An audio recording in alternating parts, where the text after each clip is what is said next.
బాగా చేస్తున్నారు.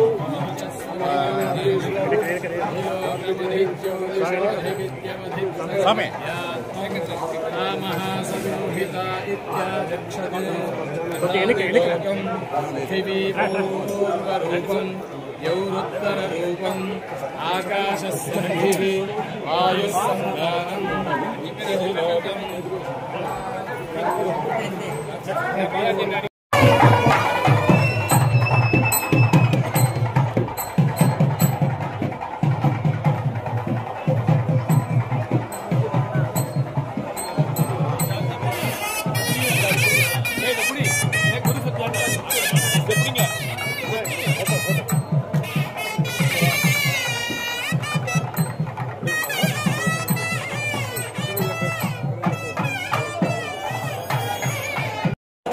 ఈరోజు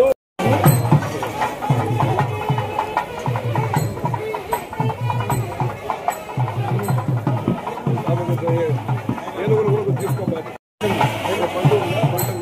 ఏనుగురు పిలవు.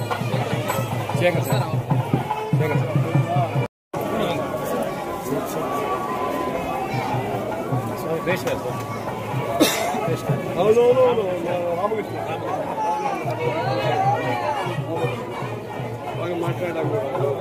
కాలంలో తులా కార్తీక మాసంలో ఆదివారంలో హస్త నక్షత్రము వ్యతిపాత యోగంలో అర్ధోదయ పుణ్యకాల తుల్యమైన కాలంలో శ్రీ వెంకటేశ్వర స్వామి దర్శనం చేసుకోవటమైంది. అప్పుడు మన దేశంలో ఉండే ప్రజలందరూ ధార్మిక భావంతో మంచి ఆయురారోగ్య ఐశ్వర్యంతో ఉండాలని వెంకటేశ్వర స్వామి సన్నిధిలో ప్రార్థన చేయటమైంది. తిరుమల తిరుపతి దేవస్థానం తరఫున ఒక 4 నిర్ణయాలు సమీపంలో తీసుకున్నారు. ఒకటి, ప్రతి గ్రామంలో మంచి దీంట్లో మండలంలో కూడా వేద శాస్త్ర పండితులు ఉండాలి. వేదో నిత్యం అధీయతాం వేదసారహ అని వెంకటేశ్వర స్వామికి పేరు. దానికి అనుకూలంగా ఋగ్వేద యజుర్వేద సామవేద అథర్వవేద దీన్ని అక్కడ వేద పండితుల్ని నియుక్తి చేయాలి. సంభావన స్కీమ్ కింద దాన్ని తీసుకోబోతున్నారు.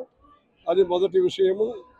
రెండవది, మన భారతదేశం అనేది సంస్కృతి పరంగా ఒకటి. అందుకని మన ధర్మపరంగా సంస్కృతి పరంగా దేశాన్ని కాపాడాలంటే ధర్మాన్ని కాపాడాలి.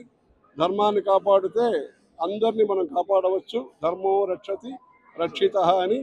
దానికోసము ప్రతి రాజ్యం యొక్క ముఖ్య పట్టణంలో శ్రీ వెంకటేశ్వర స్వామి యొక్క దివ్య మంగళ విగ్రహాన్ని ప్రతిష్ఠించి వెంకటేశ్వర స్వామి ఆలయం కట్టాలని ముఖ్యంగా ముఖ్యమంత్రి గారు దాంట్లో తాత్పర్యంతో ఉండి దాన్ని చేస్తున్నారు.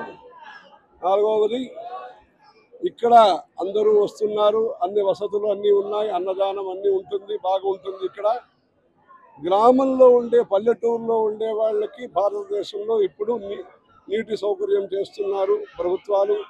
పబ్లిక్ హెల్త్ సెంటర్ చేస్తున్నారు. ఇంకా కొన్ని సౌకర్యాలన్నీ చేస్తున్నారు. వైఫై కనెక్షన్ ఇస్తున్నారు.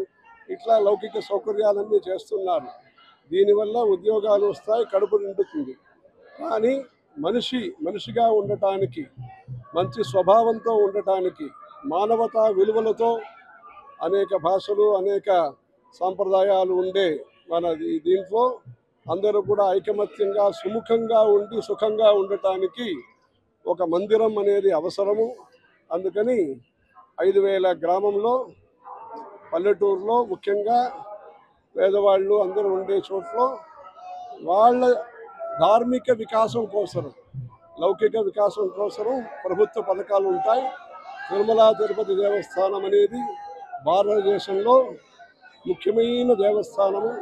అందువల్ల ప్రముఖమైన దేవస్థానం తరఫున ఒక ఆదర్శంగా 5000 గ్రామంలో మంచి గుళ్ళన్నీ కట్టేదానికి, సత్సంగము ధ్యాన మంటపాన్ని కలిపి ఒక ధార్మిక కేంద్రం కట్టడానికి అది ఒక 5,000 గుళ్ళు అది తీసుకుంటున్నారు.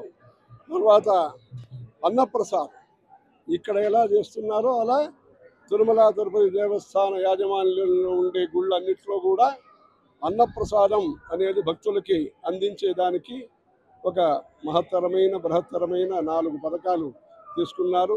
ఇలాగే వెంకటేశ్వర స్వామి అనుగ్రహంతో ఈరోజు మన దేశంలో ఆర్థిక వికాసం ఇంకా పెరగాలి, ఇంకా ఆతంక నిరాశం జరగాలి. అందుకని అభయము ఇంకా మన వికాసం కలగటానికి ఈ మన వెంకటేశ్వర స్వామి అనుగ్రహంతో ధార్మికానికి యావత్ భారతదేశంలో లీడ్ అంటారు లౌకికంగా, అలా ప్రముఖ స్థానంలో ఉండి వెంకటేశ్వర స్వామి దేవస్థానం తరఫున అనేక ధర్మ ప్రచార పథకాలన్నీ జరగాలని, తద్వారా మన దేశం ఆర్థికంగా ఆధ్యాత్మికంగా అన్ని విధాల సమగ్ర వికాసం, అందరికీ వికాసం కలగాలని వెంకటేశ్వర స్వామిని ప్రార్థిస్తున్నాము. ఇప్పుడు గుంటూరులో కలిసినాము కంటి ఆసుపత్రి దీంట్లో. అప్పుడు ఈ 5,000 గుడి కట్టాలనే విషయాన్ని కూడా ఆయన మనకు తెలిపారు. ఇలా మంచి మంచి నిర్ణయాలు అందరూ, ప్రభుత్వము, ప్రజలు, భక్తులు అందరూ కలిసి దేశం ధర్మం కోసం అందరూ పాటుపడాలి.